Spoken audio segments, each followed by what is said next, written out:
Force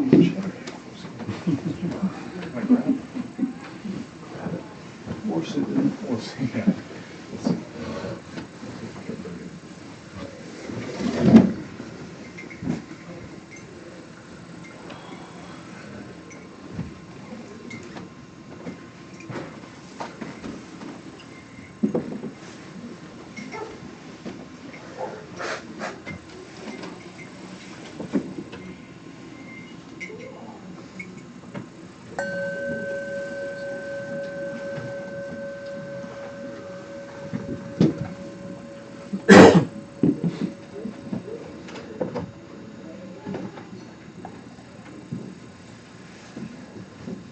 Okay, well, now we have opportunity for questions and discussion.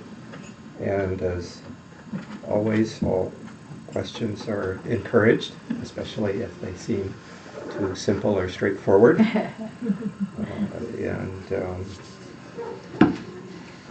Yes, what's on your minds? Yes, Savitra. I would like to talk about emptiness. Oh, no, I would like to hear you talk. Someone else. That was going to be too easy.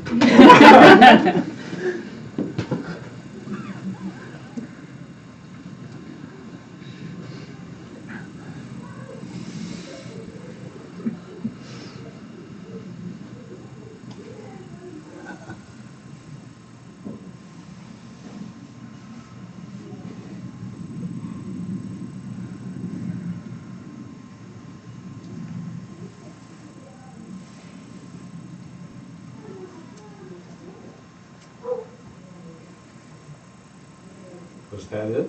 Yeah, that's it. Senior, it's it. Is that good enough?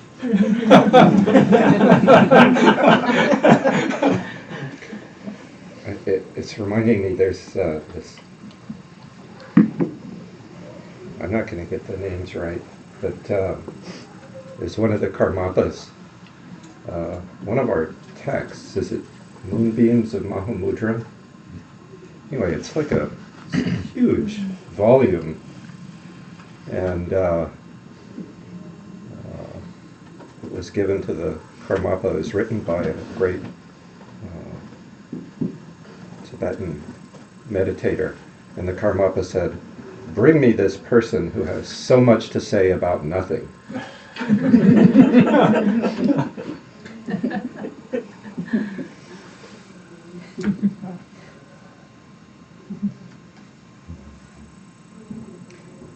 My favorite teaching on emptiness recently came from Bill.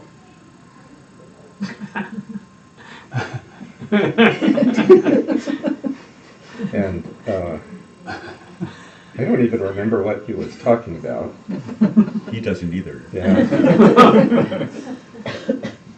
But he said, and we could use, well, let's just say emptiness. Emptiness isn't what you think it is.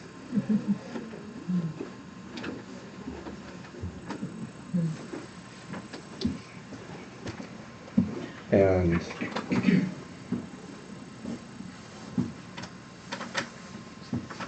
you could literally replace emptiness with any other noun, verb, adjective. Compassion isn't what you think it is. You aren't what you think you are.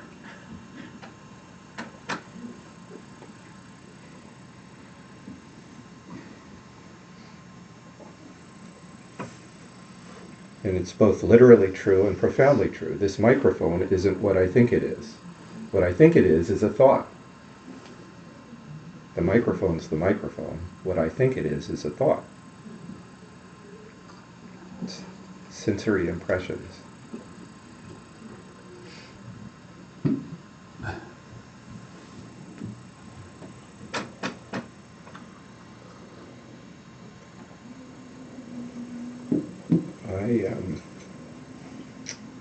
I think that's. I'm less interested in hearing what I have to say about emptiness. but I can share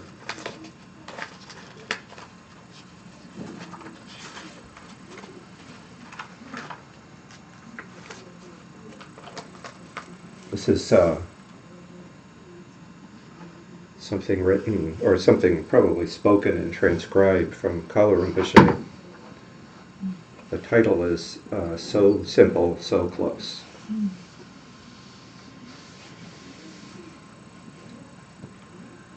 There is nothing to be gained, nothing to be found, which is not there already. Truth is so simple. Buddhahood is so simple. Bodhicitta is so simple. Truth is here, even here in this very cell. He was meditating in a little secluded retreat. The silence, shunyata, is in you. You are the silence. You are the truth. You are the Buddha. It is here at this moment, so simple and so close. Yet we make it distant when it is so near, so complicated when it is so simple. Do you know what it is like to be ready to set out, to be at the roadside and beside your motor car, but have lost the way? You are Buddha. Then why do you not feel it? Why do you not know it? Because there is a veil in the way. Attachment to appearances, the belief that you are not Buddha, that you are a separate individual. If you cannot remove this veil wholly and at once, then you must dissolve it little by little. It is because we have made what is simple so complicated, and what is so near so distant, that such complex exercises, mandalas, tantric meditation, the creation of mental images, yoga, and so on are necessary. A complex discipline is necessary in order to deal with all the aspects of human beings, all aspects of that barrier which we have set up between us and truth. But for someone who wished to be persuaded, who wished to know that that it is so near and so simple, all those techniques which are the inheritance of Tantric Buddhism and for which it is famous, all that skill would be completely useless.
What were you going to do with the answer?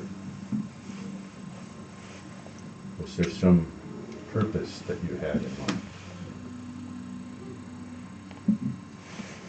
Some way to apply it or something? Well,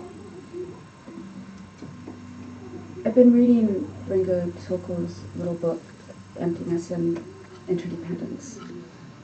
But I think part of what's made me have this question is a friend of mine, I was talking about this in the car the other night, is studying with this man called Dan Brown, who's a Harvard professor, and he's teaching Mahamudra, and he has these techniques that that are used in order to help people experience the experience of emptiness.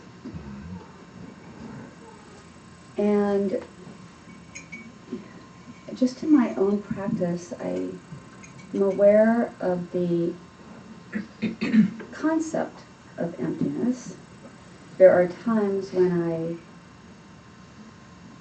I can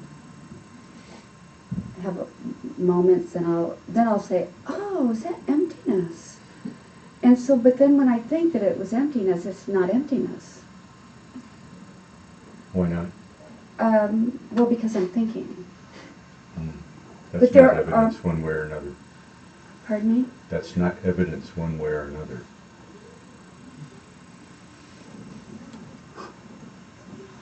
Well, can you say more about that?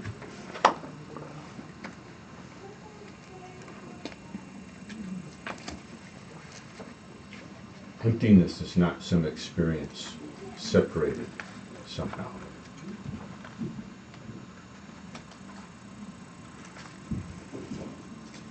If you look at the Heart Sutra, form is emptiness, emptiness is form.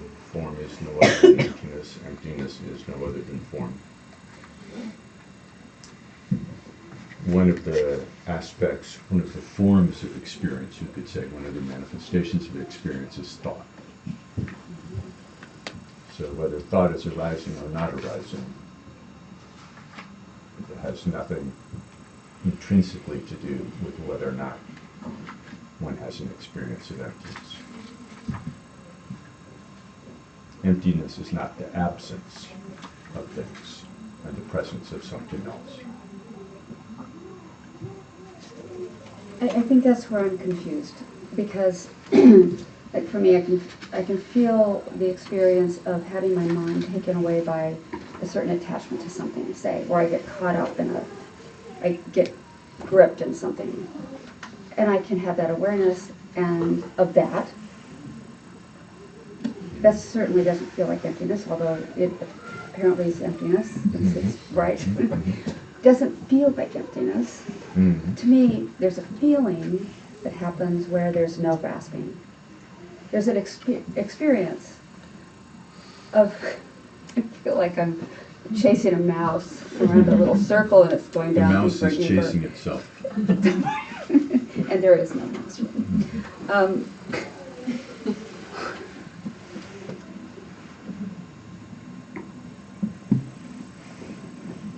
Okay, well, there's still a variety of awarenesses we experience as human beings, right? Awareness of being caught in something when my mind seems to take over who I am and I'm gripped in this thing and it feels like there's no space in my mind.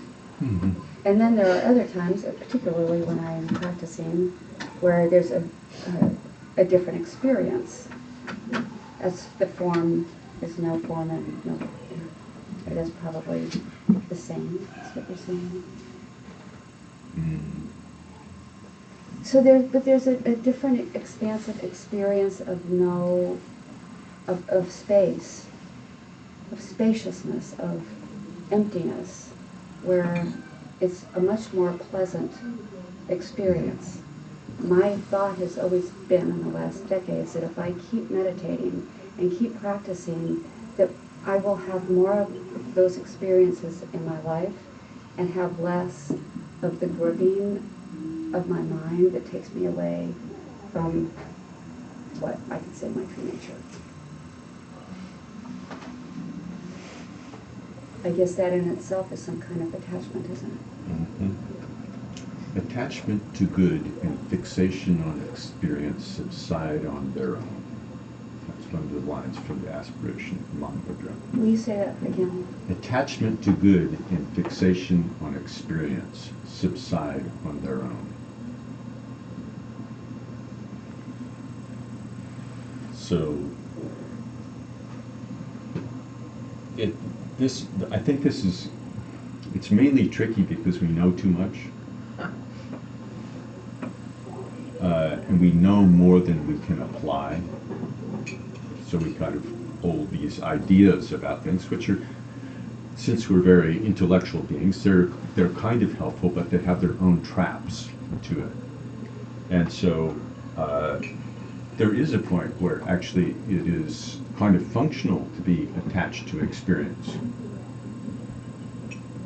to be more attached to experiences where you have that sense of being not so compelled and lost.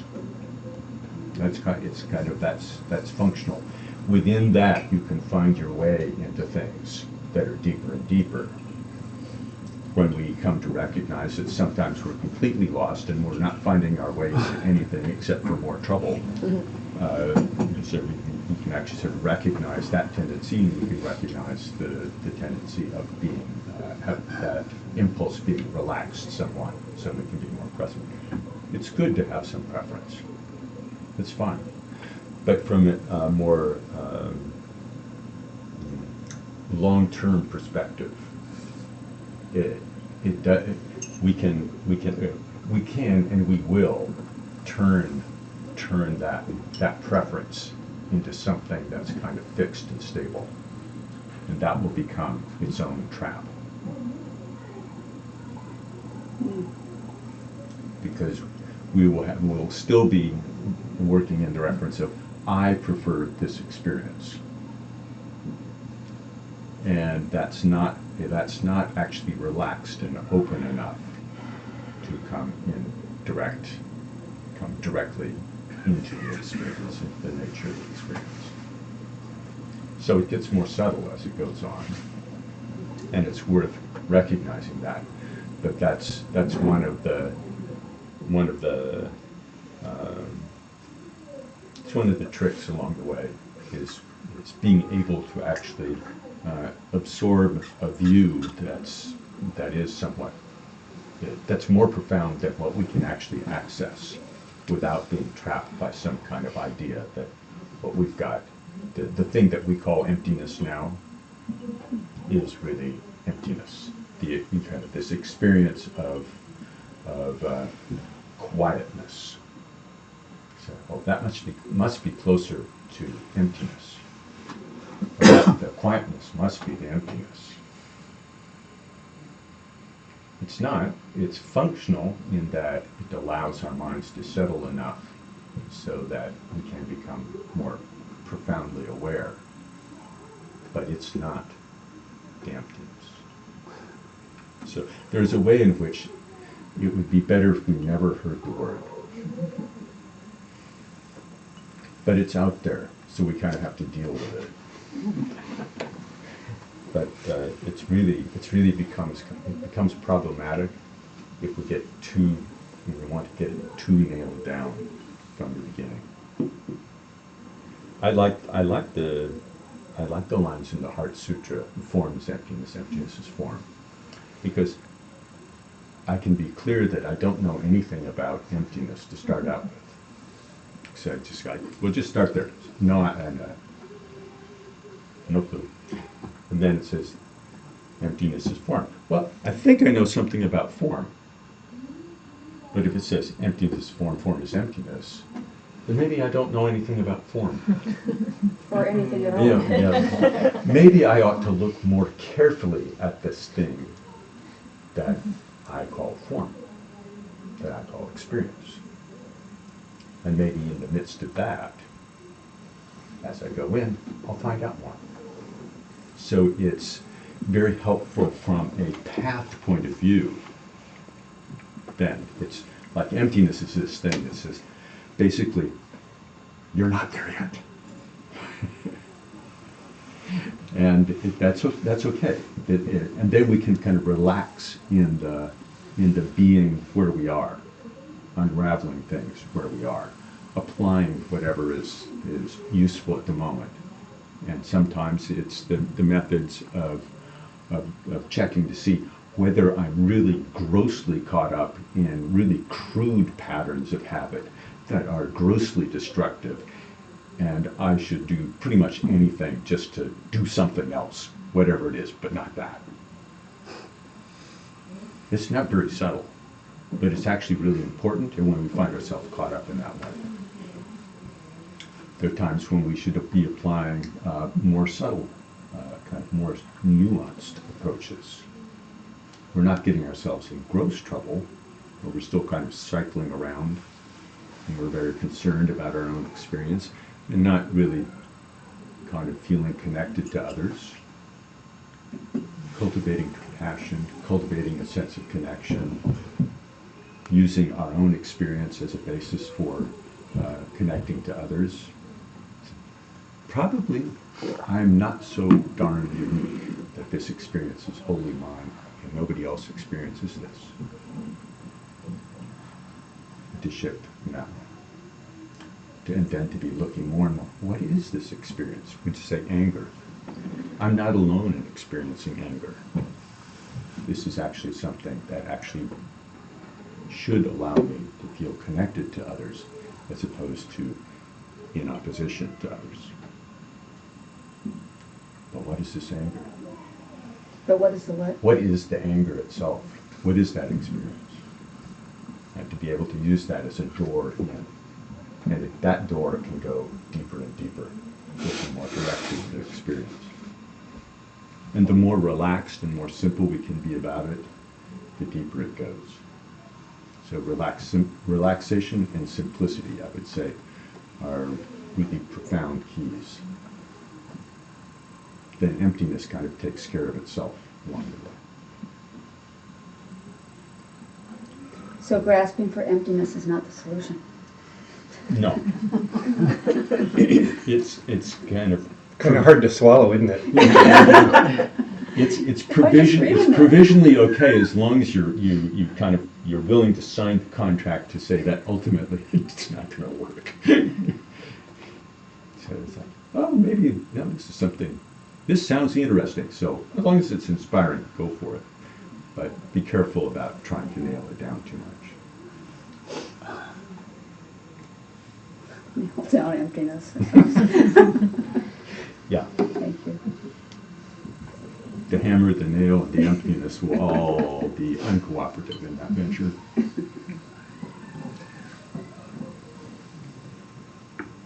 Yeah, it seems to me in Vajrayana tradition, there are no answers, only questions. Is that true? I mean, is that... As path, yes, that's true.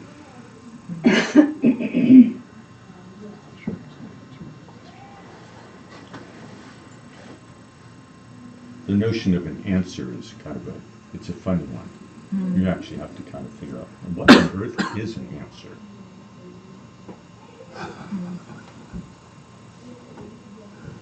Just a question? Yes.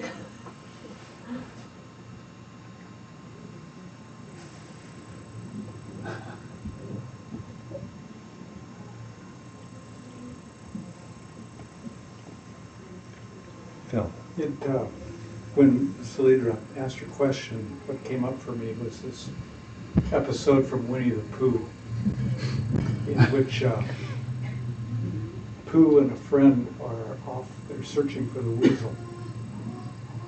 And they go out to the spinney of trees, which is, I found out, a small grove of trees.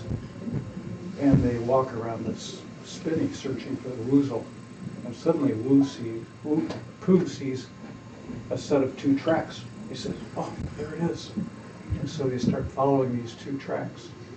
And they follow it around the spinney again. This is in the snow.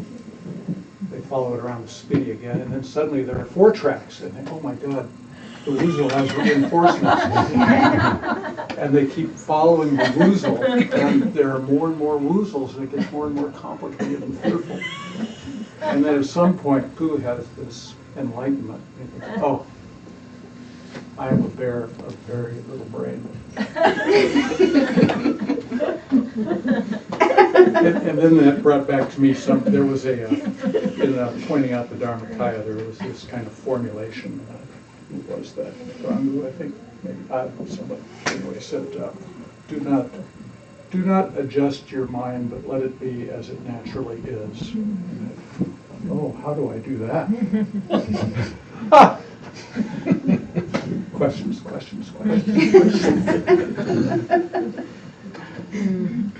So anyway, this is like this, the search for the woozle.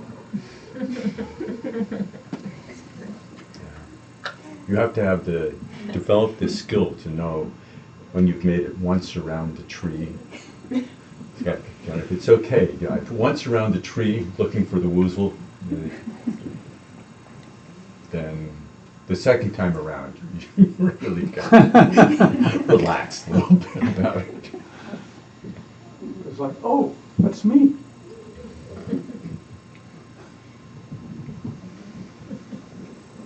It always makes me think of little kids when you'll tell them to do something and they ask you why. So you tell them, and then they ask why again, and then they just go to that cycle of continually asking why, no matter what you say, until you get frustrated and just kind of give up. So every time I think about that, I always kind of bring it back to that.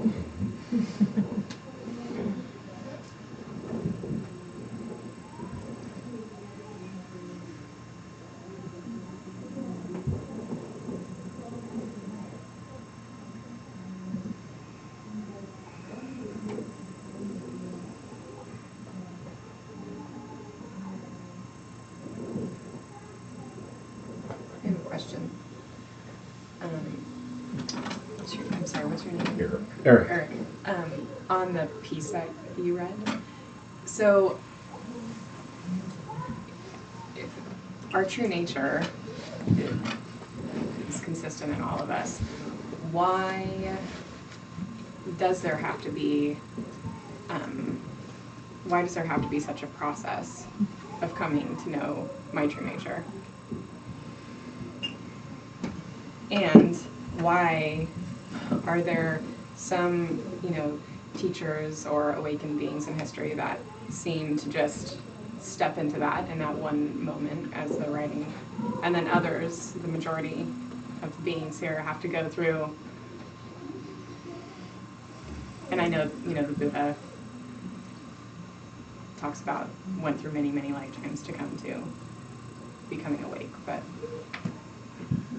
I don't know if there's an answer to the why, but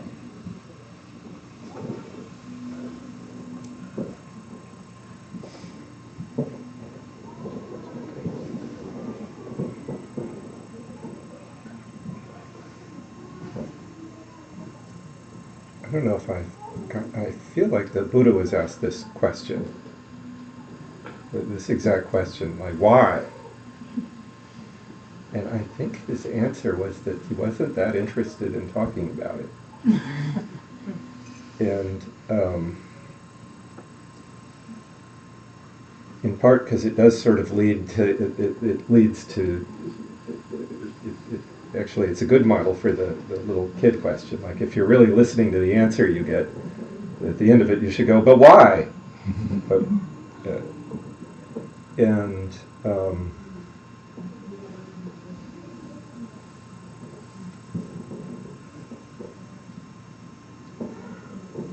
I think that's why when he started teaching, instead of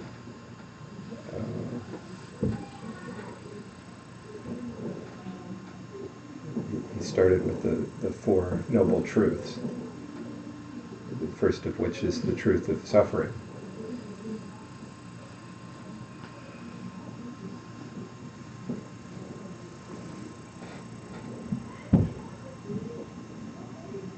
And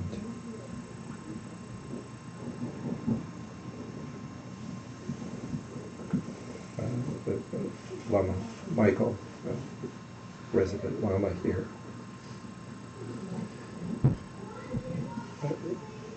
likes to talk about our commitment to the causes of suffering. Like when you try to follow the path and you try to let go of the causes of suffering, you find it's not that easy. It's hard. And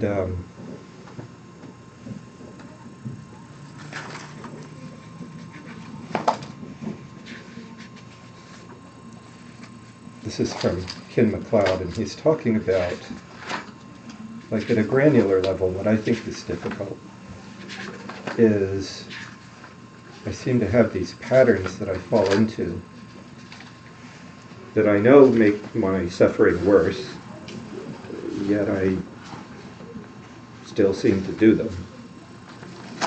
And through practice, I get a very nice kind of bird's eye view of myself doing them. But I still do them. I don't stop doing them.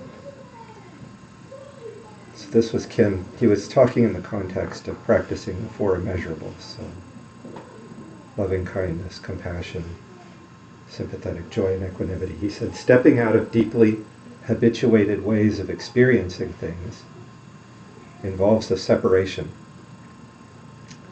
And separation, even from bad relationships, is painful.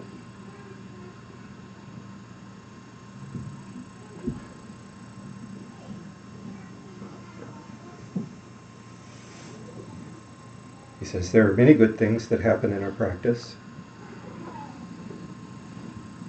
Many good things. One discovers the possibility of being free of judgment, prejudice. One discovers the possibility within oneself of radiant warmth, being able to be completely present with another's suffering and pain, and of being able to celebrate the success and joy of others. But all of those come from being free of the reactive emotions which currently operate within us. He says all conditioning is an attempt to avoid pain. The way we become free of conditioning is to experience the pain that the conditioning is trying to avoid, and know that that pain is not what we are. Knowing this intellectually is useless. We have to know it experientially.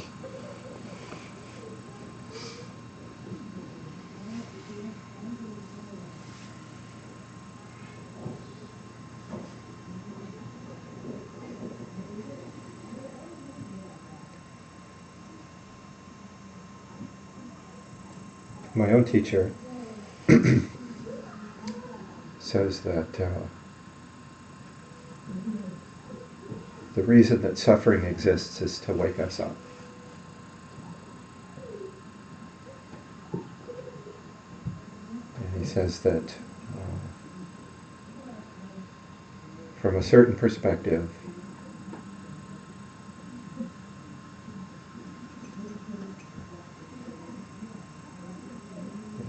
and I guess if taken that way, the suffering that we experience can be like medicine.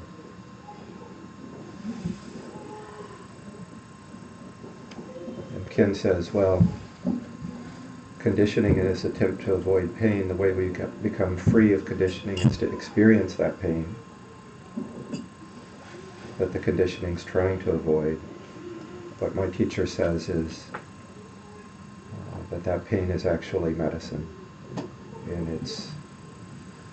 it can be exactly what we need to wake up.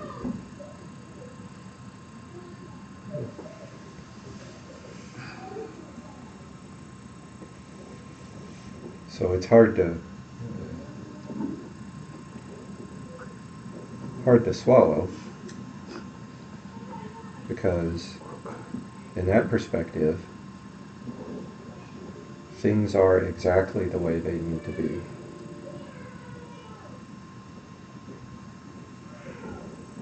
But it sure doesn't look that way.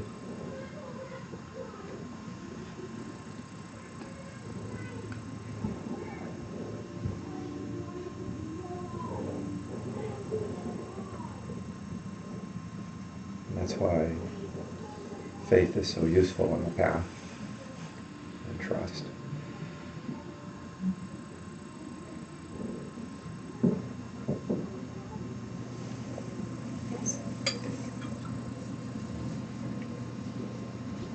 The question of why something is different, you could take that and say, anything that appears to have some similarity, why is this wood different than this wood? Sure. In a certain way, it's easier to accept the kind of the conundrum of that, which you quickly see, Yeah, they both come from trees with similar genetics, but they're not exactly the same, and that's because it just goes very quickly, just way beyond anything that we could corral. But when something seems to have to do with fairness, we want a simple answer. We want a story that really clarifies it, and that's the Buddha's response when asked, basically asked like, to explain karma, like how everything is karma. He said, do you want, if you were shot in the eye with an arrow, and somebody came to help you, would you stop them and say, please, I need to know who shot the arrow, what kind of wood it was made from, which kind of bird was used for the feathers on it, and what would you want, where would that end? Or do you want to actually deal with the suffering and work through that, see through that? Do you want the actual help or the explanation? That's it's actually pretty profound teaching. But we have a great impulse to have a better story about things. And our stories are very powerful and profound. They can be helpful. But the impulse to dial everything back towards giving a better story is, in the long run, not where it works out. At least one of the renditions about the Buddha being asked these things was, that I'm remembering, is somebody that said that he just doesn't answer. It's not that he doesn't say, you don't need to know, he doesn't say, I don't know, but he's silent. Does anybody else remember that? That's my recollection of it. At least it's described that way sometimes. And then there's often a teaching about the point is, we're in this situation, the profundity of Buddha's teaching is to have a way to deal with it and free ourselves from the suffering that we are in. But I think there's another point in the Buddhist point of view, different than some other traditions where the Buddha is not a creator. So why did you do this to us? It's not like that. So in other traditions, there's sort of a sense of a creator, which sort of gives, then, it's got to be, you got to ask the question of, why did you do this? In those traditions. But, we don't, in our tradition, there really isn't, there isn't a sense that there's somebody who planned out this system, whether you like it or don't like it, of, if you drop an apple, it falls down. There isn't someone who we can ascribe that to. So it certainly leaves a sense of mystery. But the focus is definitely on now what do we do? What can we do? And what can we achieve? And so then that is the whole Four Noble Truths of look carefully and we can see the ways in which we suffer, and on up to it's possible to change that, free ourselves of that. But why it takes so much work, that's a very good question. But I don't think that there's no answer except the whole one of how long we've said to have been repeating the mistakes that that our mistaken way of viewing things is very, very ingrained, and our ways of trying to get happiness, those habits are very, very strong and hard, and hard to change to habits that would lead us to be free of suffering rather than perpetuating it. So the long, that's often talked about, sort of the long period of reinforcing going the wrong way. So from that point of view, then it's like, wow, if in one lifetime you could free yourself after having countless lifetimes of suffering, that would be a short, that wouldn't seem like a lot of work at all. If you have a different viewpoint, maybe it isn't so much work. Alan and then Michael. So on this same theme,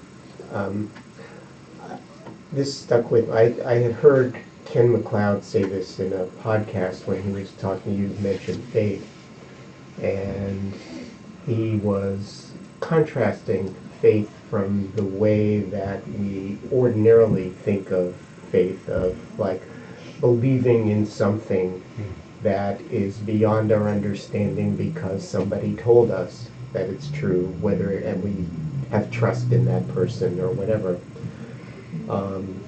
But he characterized faith in the Buddhist sense of being quite a bit different than that, being actually open to the possibility of experiences that are outside of the beliefs that we have. And we were talking about the question that the Buddha did not answer about, I remember I asked a similar question in Mirek several years ago about, well, if our original nature is awakened mind and it's obscured by our ignorance, why did ignorance arise? And the same answer of like, this is one of the questions that the Buddha did not answer. It's kind of irrelevant to the path. What other questions did the Buddha decline to answer? Is it, and I vaguely remember, isn't it so that the Buddha declined to answer whether there is a self?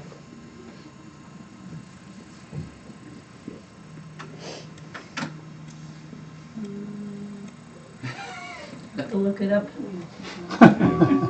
Certainly whether there was a God or not, that one went on to decline to answer.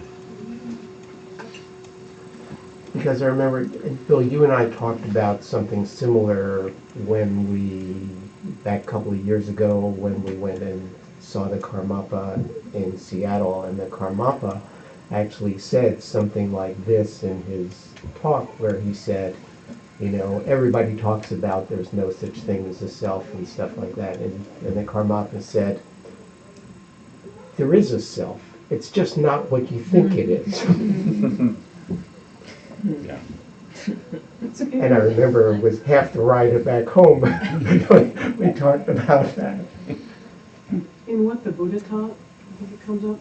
I can't remember the author. In South African. Walpole. Yeah. It's in there.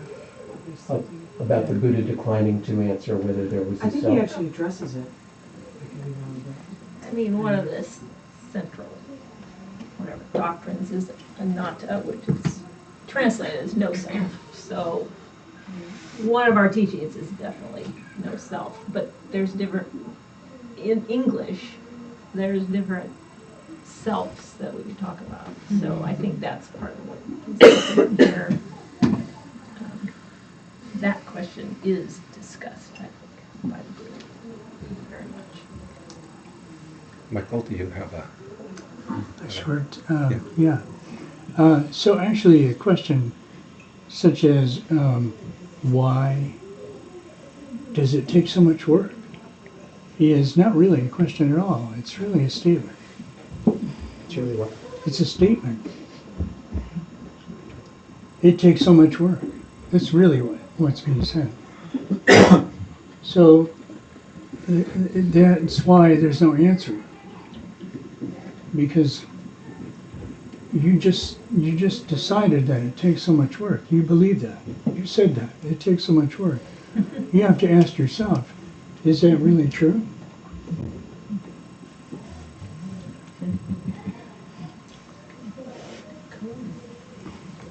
All right, shall we dedicate the merit?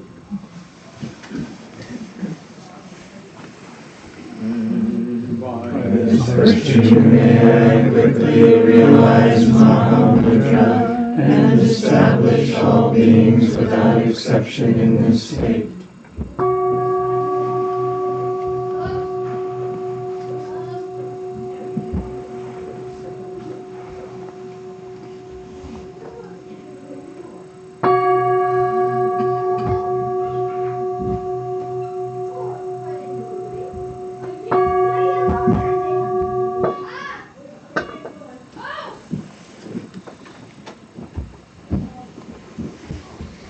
Thanks, everybody. No stuff. Yeah.